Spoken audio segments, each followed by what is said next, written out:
I won the second row. Want me to go? Go ahead, Bob.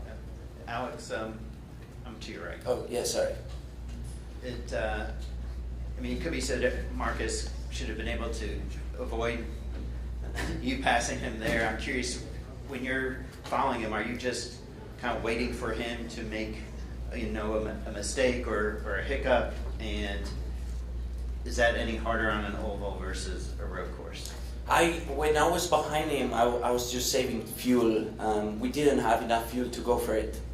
So those first 5-6 laps, or maybe a bit more, that I was behind him, I was just trying to save some fuel so we could go hard at the end, trying to stay in the lead. So I knew that was getting towards late to pass him for the amount of laps that I had on the tires. But glad we made it work.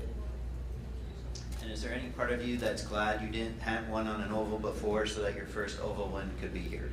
Yeah, absolutely. I mean, it just makes it extra special. I think I would have been as happy as I am right now, but yeah, I mean, to say that I've only won one oval race and it's been at the Speedway, that's always going to be like that.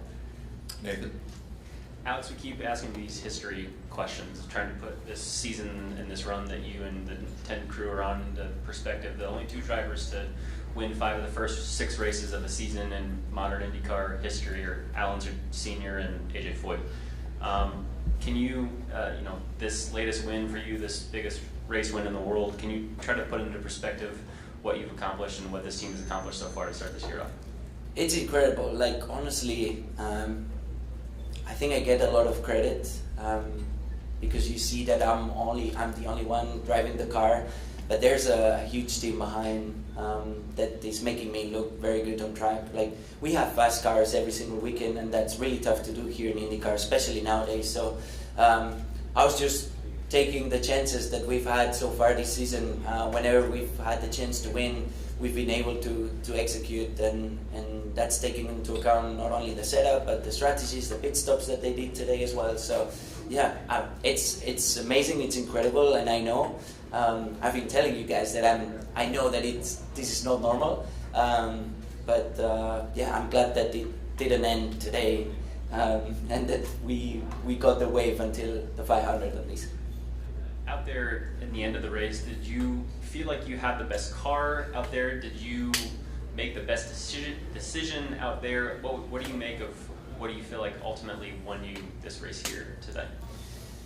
I think it was a little bit of everything. My car was very capable, but I didn't really have the best balance, especially towards the end of the tire life. I would say from lap 20 onwards, I was struggling very much to follow very closely.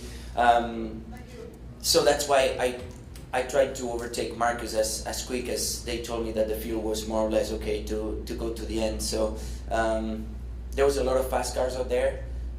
Mine was one of them, but I didn't feel like we had tons of speed. I think I was able to get advantage of the traffic cars as well to help me tow up very good and not consume too much fuel. And thanks to Elio, I was able to read the traffic good. When I overtook Muukas was because I saw that there was people living on the pits when I was coming to turn 1 on the TV. And then with Marcus was the same. I knew that was going to be probably my only chance. I was going to ask you that. I know we made references earlier in this month about the pass that Elliot made on you a couple years ago and the way in which he was able to read the traffic, that your eyes were just kind of on what you were doing in that moment and not able to look too far down the road.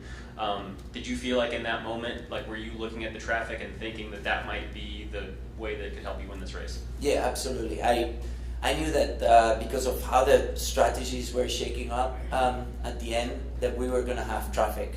So traffic, even though you were P2, you were actually P5 or P4. So you had to take that into account. So I was just trying my best to try and read it and get on top of it. I think I got lucky as well on timing. I got the opportunity to pass Marcus already towards the end of my tire life because after that I was struggling a lot, especially the last 6 or 7 laps. But I think I'm here because of 2021 for sure. Jen?